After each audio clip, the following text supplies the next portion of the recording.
welcome. Let's get right to it. This is episode 26 of the PROi series, Practical Roadmap to Old School Iron. We are in Season 3, which is the late game, Chapter 2. Chapter 2 I was titling as the rotation in the last episode, however, I had some time to think about it, and Chapter 2 is actually more about the logistics and housekeeping items in order to set yourself up for the rotation. So we've been doing some foundational work to make the rotation and to allow for the rotation to happen. There is some more foundational work to do, a little bit at least. I found that, for example, the Kender and Hard Diary, I really value that because it increases the yield on the herb patch in Catherby, which is like super minor because it's like one patch out of like 7 that I do, or 6. So it's like, I think I'm just trying to procrastinate CG. But yeah, I want to do Kender and Hard Diary. And to do Kender and Hard Diary, you need to do fletching to 70. I was researching a little bit about fletching on how to do that. There's veil totems and there's this fletching knife. So I'm gonna go and get the fletching knife first. Then I think I'm just gonna do traditional fletching with maple longbows. So yeah, we'll go do some veil totems, grab ourselves the fletching knife. We will also have to do a little bit of temporos to 70 fishing, and I think those are the 2 skill requirements. We don't really need anything else. Actually, let me just pull that up here. Yeah, so those are the 2. And then this is boostable. Let's just add that in here. Kenderin Hard Diary. Another thing that I've been thinking about is sailing.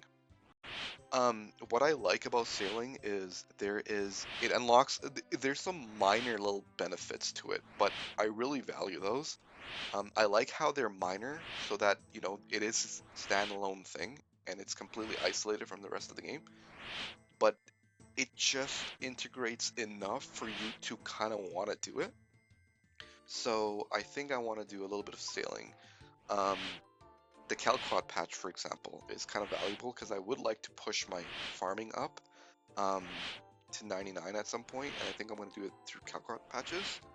It also unlocks Aquanites. Aquanites are these Slayer mobs that drop a lot of Renar seeds. Like, they actually drop a lot of Renars. It also unlocks Griffins. I don't know how I feel about Griffins yet. There is the Bell's Folly, which is like a stab equivalent of the Zombie Axe. Kind of want that. Don't know how. Yeah, I kind of want that, kind of don't. I'm not sure how I feel about that yet. There's also Frost Dragons. I think they might be nice to do way down the line. So there's like some nice value in sailing, and I think I want to, like, you know, finally start to get into sailing, but I don't know when to do it. So this is what I'm gonna do. I'm actually gonna add sailing as a rotational item.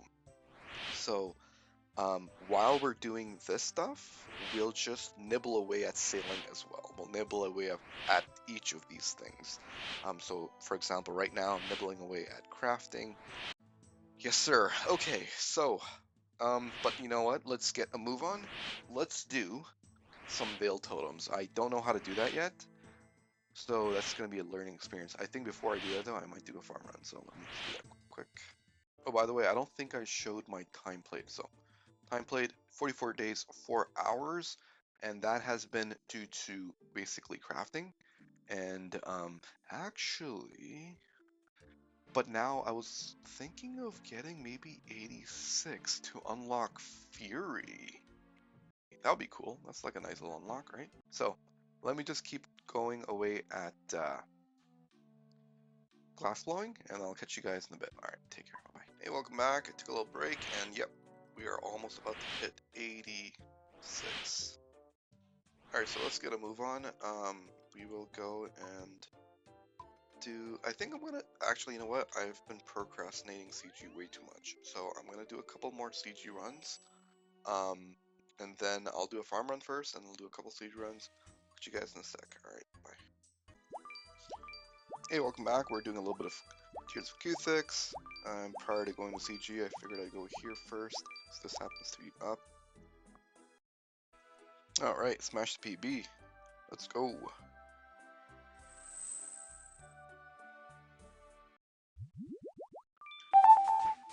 Alright, so that's how many quest points? 267 quest points and a PB of 194, 264 quest points, 267 quest points. That's pretty good, I think, right? Okay, so actually another thing that's on my list is the Lumbridge diary, but you need a little bit of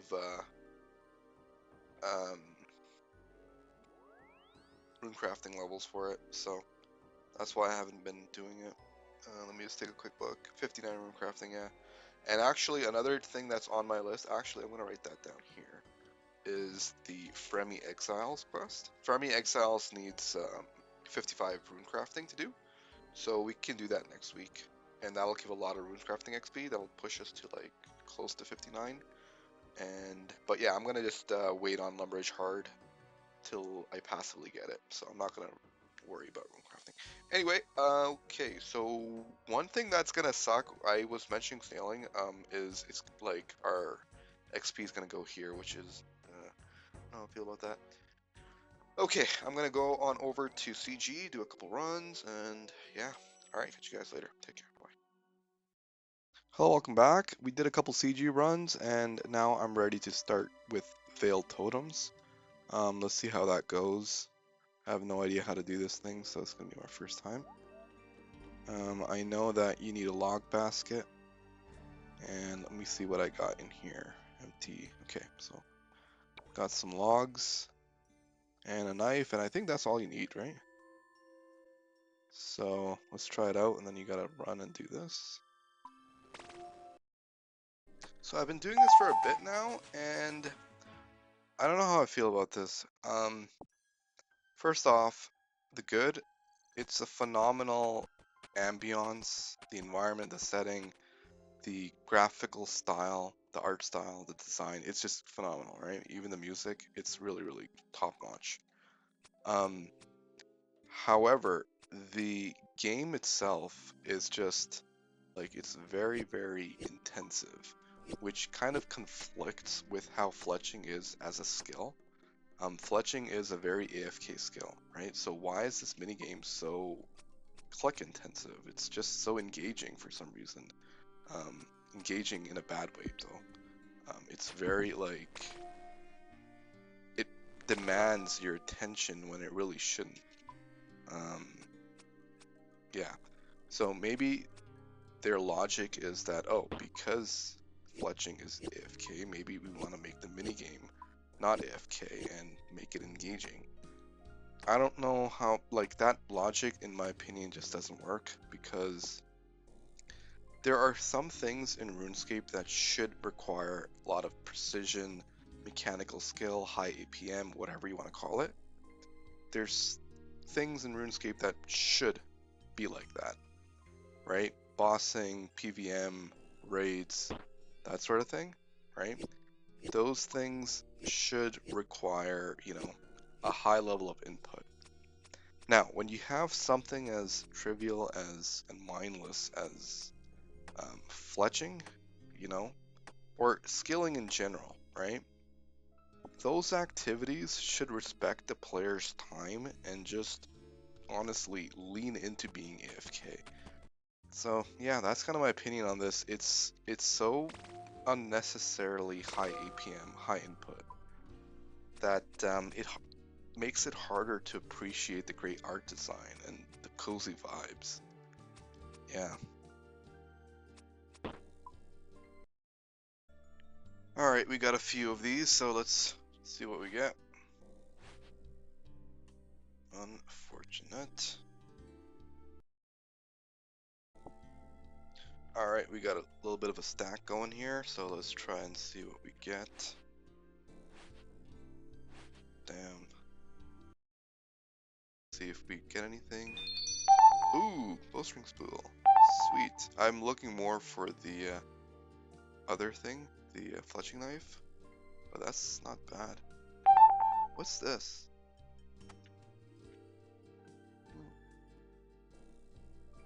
Change style. Oh, I wonder if I destroy this, if I'll get some more, like, offerings. Oh, I actually have a couple more, so let's see if we get anything. This one. Nope. Hello, welcome back. I was doing a little bit of build totems, and apparently these are pretty rare, and I got 2 of these fairly early. So I think I want to just sell one of them, and yeah, let's see how many points we have. Okay, we have this many.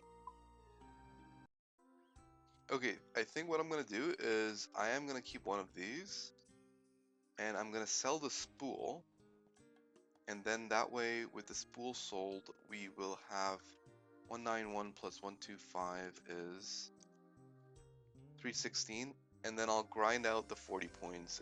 It is what it is. It's fine. I don't think I want to get rid of this thing.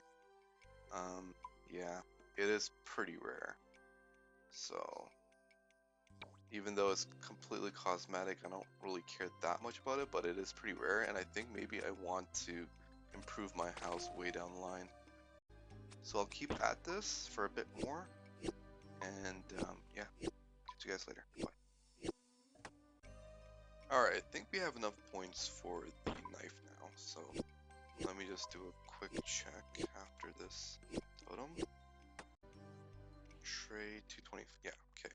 So 225, or what, yeah, 125 plus 226 is 350 plus, right? So 351, so that should be enough. So we were getting about 110k XP an hour with this Veil Totem stuff, which, like, seems low to me, you know? I don't get it. Okay, so let's sell this guy. Sell one. 352, let's buy this. Perfect, bro. Perfect. Love it. Let's test it out, see how it is. We can do that at guild, farming guild. May have a run up.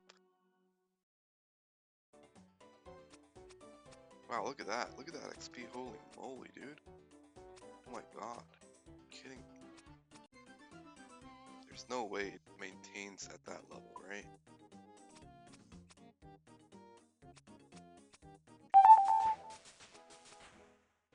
This was so worth getting.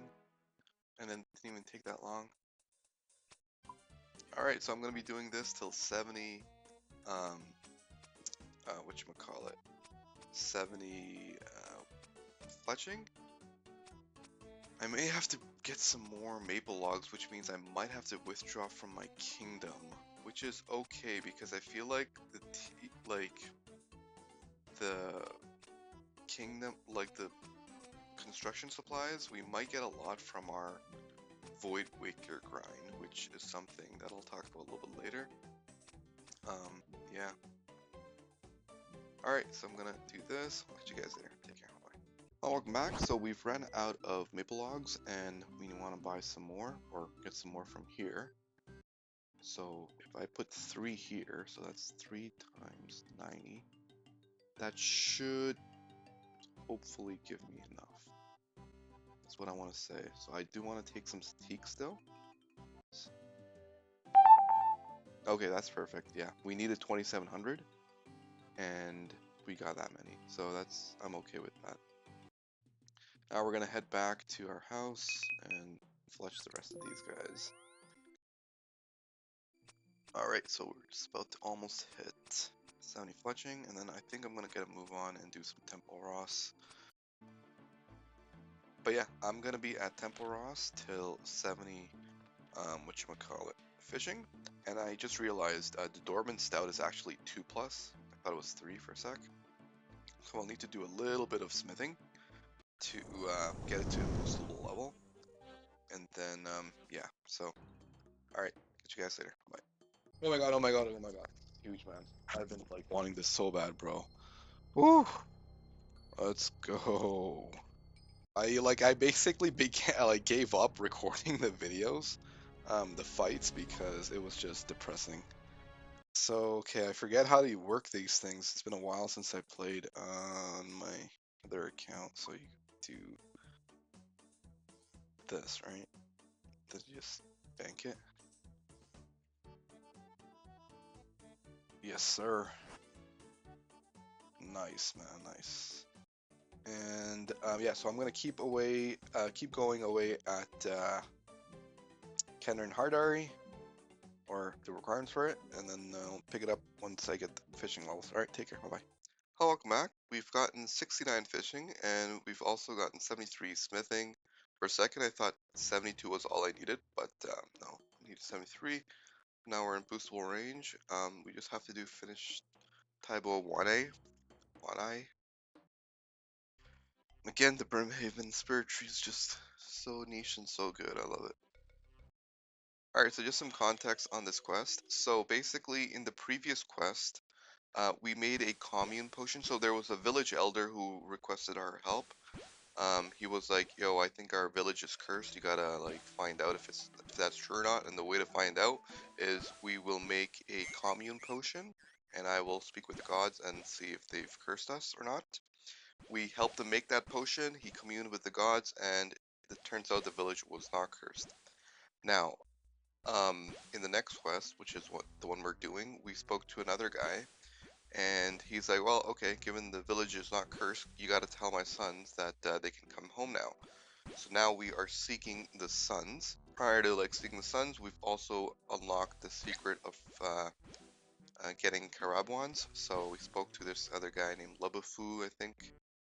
Alright, so we spoke with the first son, and he's like, "Yo, I'm not gonna go back to the village until I catch a Karabwan." We gave him a vessel and helped them basically catch a Karabwan. Now he's still not interested in returning until he unlocks the secret of the vessel, and he's like, "Yo, you gotta bring the vessel to my brother. He's a smart person. He'll like make copies of it or something." So I think we're gonna go do that now. There is one problem with that.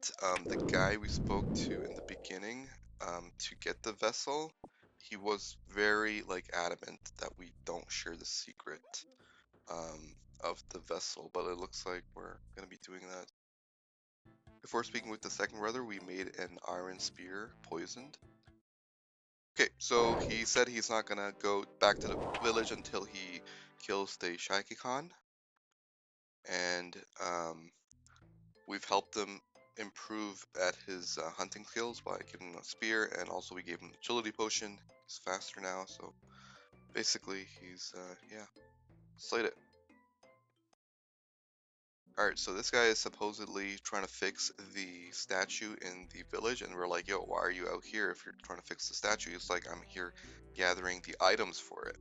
And we're like, "Okay, what items do you need?" And he's like, "I need some rum." So, and now he wants a seaweed sandwich, okay.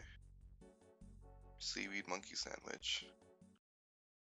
Alright, so we helped out the last brother. We gave him a bunch of food basically, and he's like, "Alright, I'm ready to help." And he was one of the smarter brothers, so he then we used the vessel on him, and he's made some instructions on how to make more of those vessels, the Karabwan vessels. So now we are going to give that to the first brother who asked that of us. Alright, so we're done. Now we'll do some of the diary, but actually I gotta get going, gotta get to work, so alright, catch you guys later, take care, bye bye. Alright, welcome back. We have a little bit of time to do some Kenran diary stuff. Wait, what? Shoot bones are a 3 out of 128 drop? Oh my god. That's gonna take a very long time, dude. Alright, let's try this loadout, see if it's any better. This isn't too bad, to be honest. This is definitely faster. Oh yeah. Huh. And the Twin Flame Staff is coming in clutch, dude. It rips.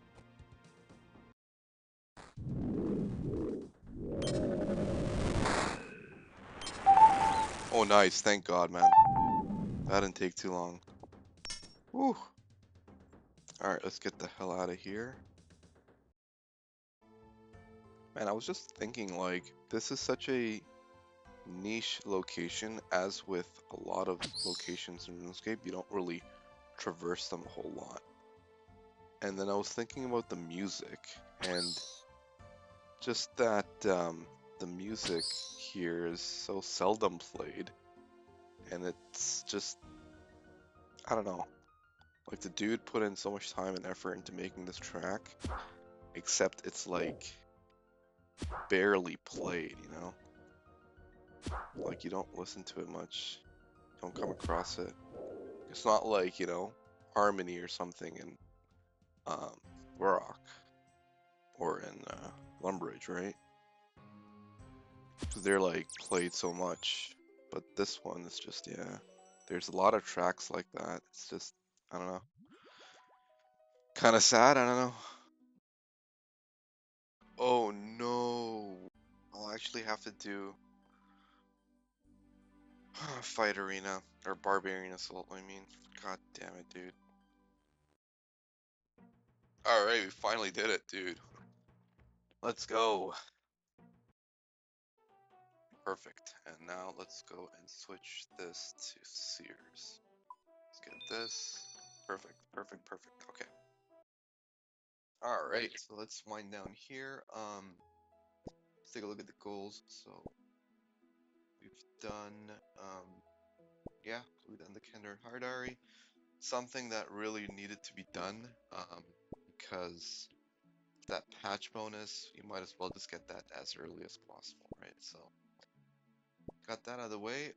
Another thing that is on the agenda is Fremi Isles. We still have a few days to go on that because I'm waiting on the Tears of Guthix. So Fremi Isles is going to grant us a lot of rune crafting XP, and that way we can push towards 59. I think you need 59 for, yeah, so Lumber Hard is also on the agenda at some point. Want to do that because we'll get a boost towards Tears of Guthix, which is actually very nice. So that is something I am looking forward to. So in the meantime, I think I'm just gonna wind down and do a little bit of whatchamacallit, molten glass. Yeah. All right. Catch you guys later. Bye. Hello, welcome back. We're doing a little bit of Tears of Guthix, and we are going to hopefully get 55 rune crafting from this. So yeah. So then we'll do. I think we're gonna want to do Fremi Isles next. So let's do that next. I really want to like get the Lumbridge Hard Diary done. So, hey, PB, let's go.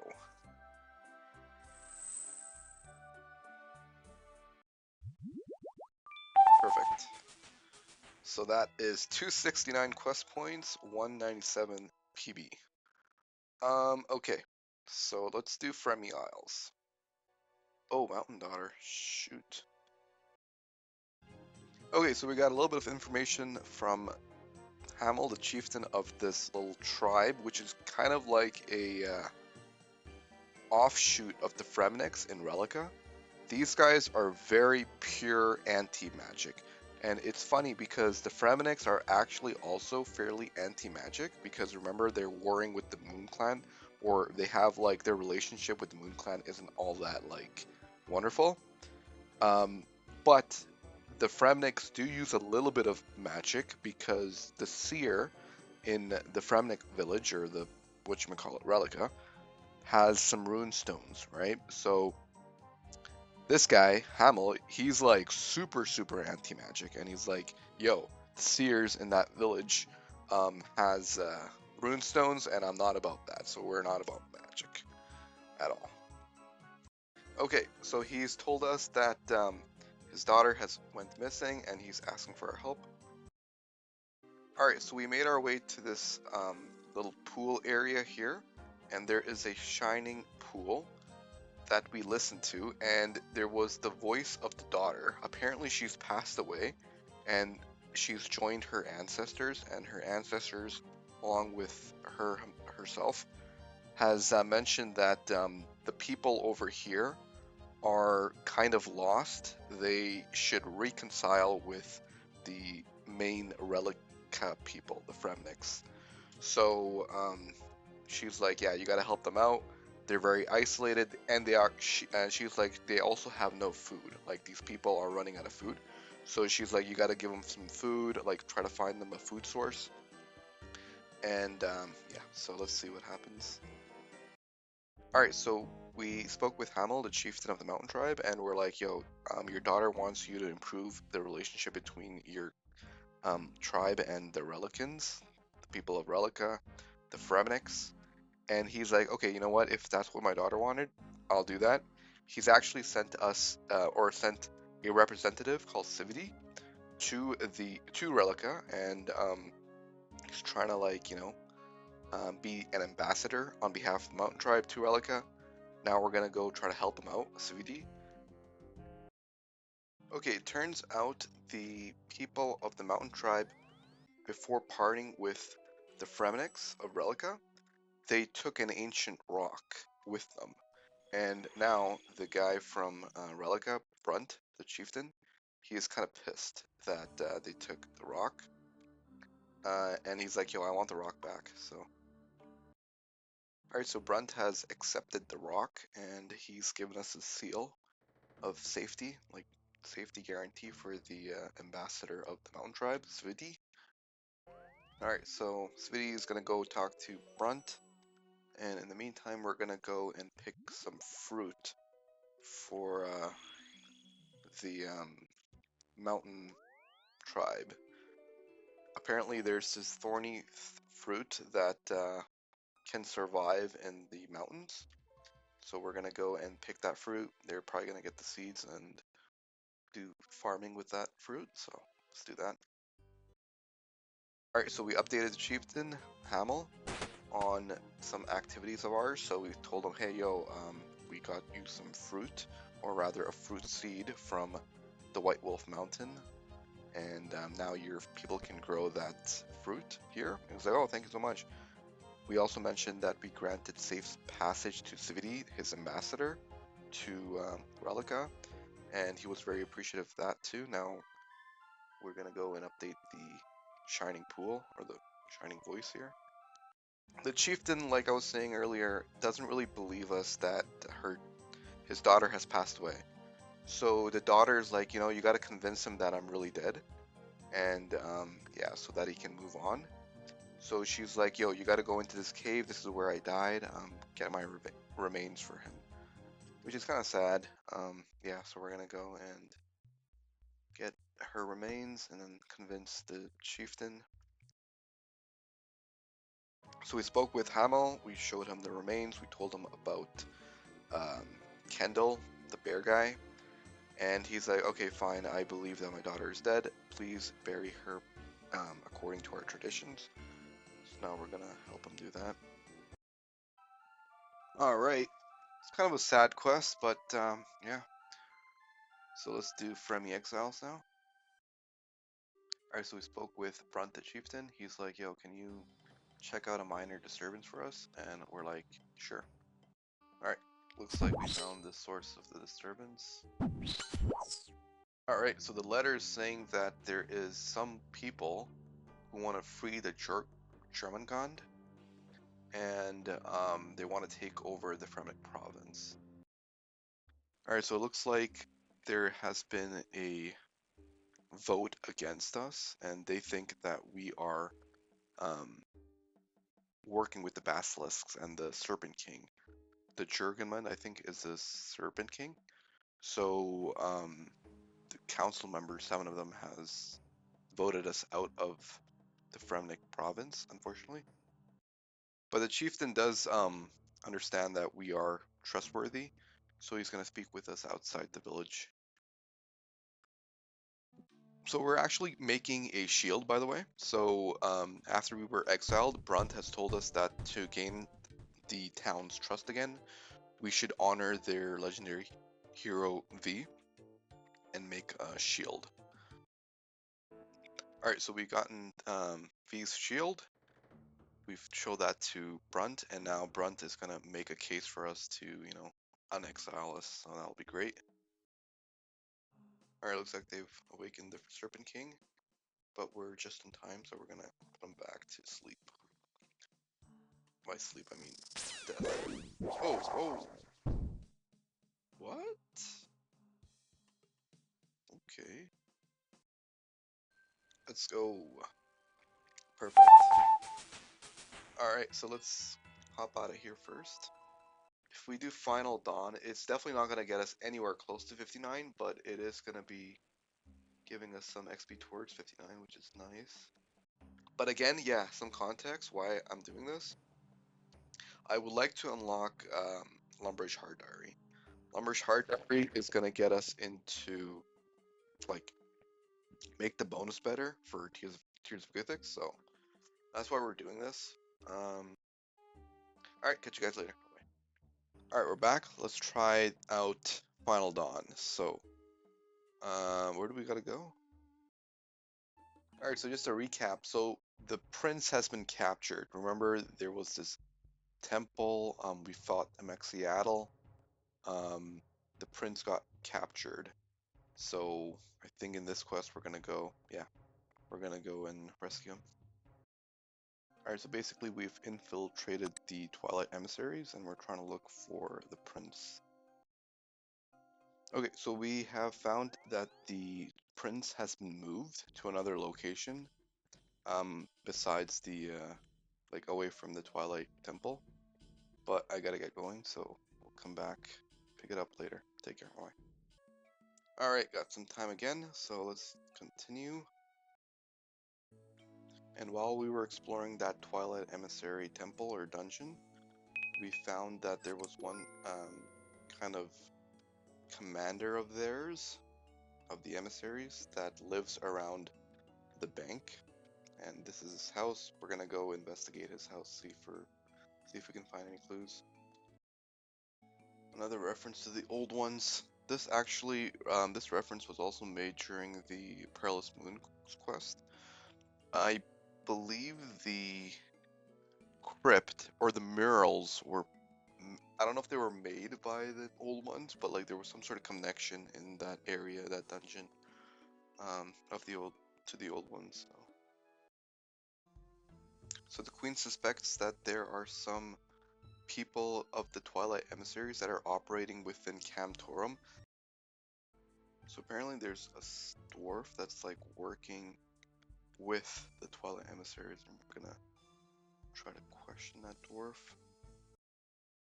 Yeah, so it looks like we found that dwarf that's working with the emissaries. Okay, so this little decahedron thing, there is another one of these somewhere. And we gotta like fit this fragment into that decahedron type object. Oh yeah, so this is the second one. I don't know if I can take them. Yeah, that was close.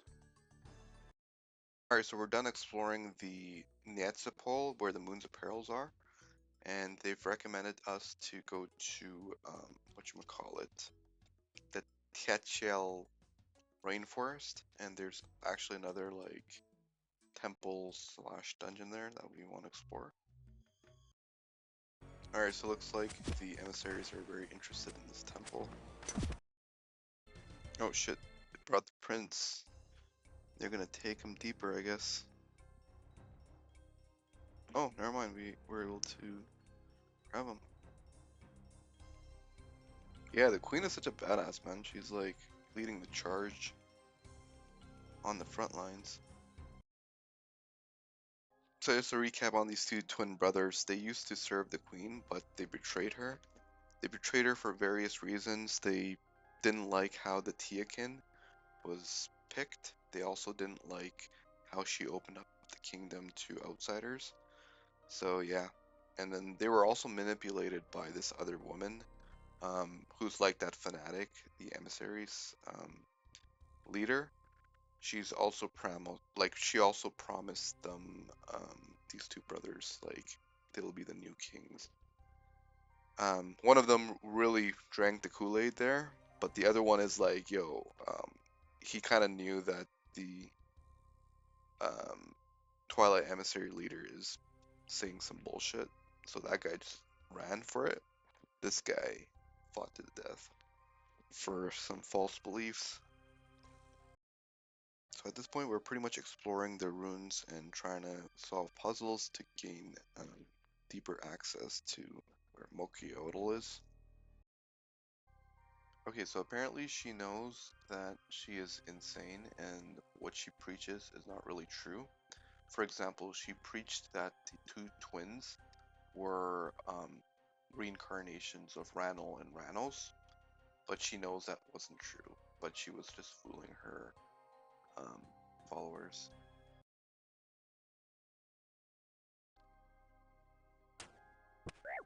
Oh shit. So yeah, like I was saying, one of the twins knew that that girl, I think her name was Metzi, was crazy, so he got his revenge. Okay, so interesting. So Metzli was kind of right. She suspected that this area that she went to, where it was all empty, it was an archive that was supposed to be built. And it was being built by some ancient people. However, it it never finished, right? They couldn't finish building the archive because something, attacked them. And we kind of know what that is, right? So the Doom of Mokiatl, that boss. That's complete. Now let's do Devious Minds. Get that out of the way too. But yeah, let's go back to our house, do a farm run, chill out a bit, wind down. Hello, welcome back. We've been doing some CG, and yeah, I want to go and do Devious Minds. And in order to do Devious Minds, you need that large pouch. In order to do the large pouch, you need to do a little bit of Eye of the Storm or Temple of the Storm. I don't know, that rune crafting game.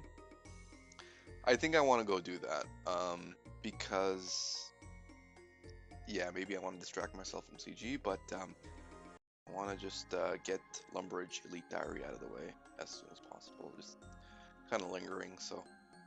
Or the hard diary, sorry. Okay, anyway, that blurb aside, let's go and do that. Alright, let's figure this out. Oh shit, we might just get 59. Trying to go for the rune pouch. The large pouch? Oh, okay. Yeah. The XP is pretty fast, so. Oh my god, so I just realized I was not recording. The last clip will be of me going to Lumbridge to toggle those settings to deposit runes into the rune pouch. After that, I actually got a large pouch from Guardians of the Rift. We got 59 rune crafting too, by the way, over there. And then I did Devious Minds, so I just did Devious Minds just now. Yes, sir.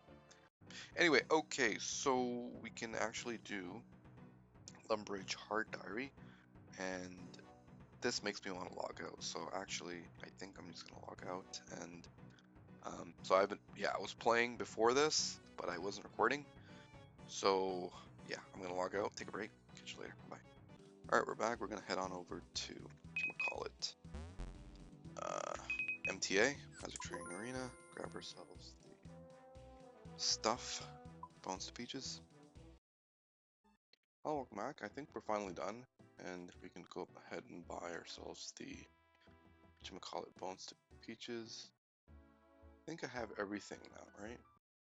It sucks that you have to wield an axe to use this transportation system. I don't know. It shouldn't. Yeah, I don't know. It's a really cool niche transportation system, but I think the having to wield an axe kind of diminishes it. I also think this is like a really weird transportation system, the underground train system. And it's like a mass transportation system. It's not just like, yeah, this is very unique in the sense that a lot of transportation systems are like single player transportation systems, right? But I think what they intended with this was like they wanted like a bunch of people to like, get in, and then it would take them all to the next stop, which is like really cool conceptually, but yeah, it's just, yeah, it's really cool, but it's just, yeah. Perfect, dude, perfect. So now we got 10% extra Tears of Guthix XP, which is like super big. Maybe not a lot, but like it's just, I don't know, it's just good. You know, like why not? Given we can like unlock it, why not just do it, right? Why not just get it out of the way? So that was the reason, I guess. And now I don't have any more excuses. I can't see anything, you know, that I want to take care of before I fully 100% go into the grind mode. I think, yeah, I can't see anything that would, take me away from the grind mode at this point. Kind of want to think of things because I hate grinding out CG, but maybe I'll think of something later, but I can't think of anything right now. Absolutely not. Alright, so I think what I'm going to do is I'm going to end the episode here. I think this is going to be a fairly short episode, and it's really just a follow-up to the last one. That being taking care of some items for the foundation of the rotation. I think I kept on saying in the beginning also that this is going to be me going into the rotation. Still, I don't think that has happened. I mean, I've done a little bit. I've kind of like, nibbled away at CG crafting, that sort of thing. But yeah, I haven't really gone very hard yet. Let's take a quick look at the account. 45 days, 15 hours played. And let's take a look at the quest points, 277. These are the stats. Got a little bit of rune crafting done. Oh yeah, magic is coming along nicely from that MTA time, so I think I might make some planks and get this out of the way. Alright, so yeah, I'm gonna head on over to Lunar Isle. I don't know why I go there. I don't technically need to go there, but that's where I go and make my planks. So, see you guys later. Take care. Bye-bye.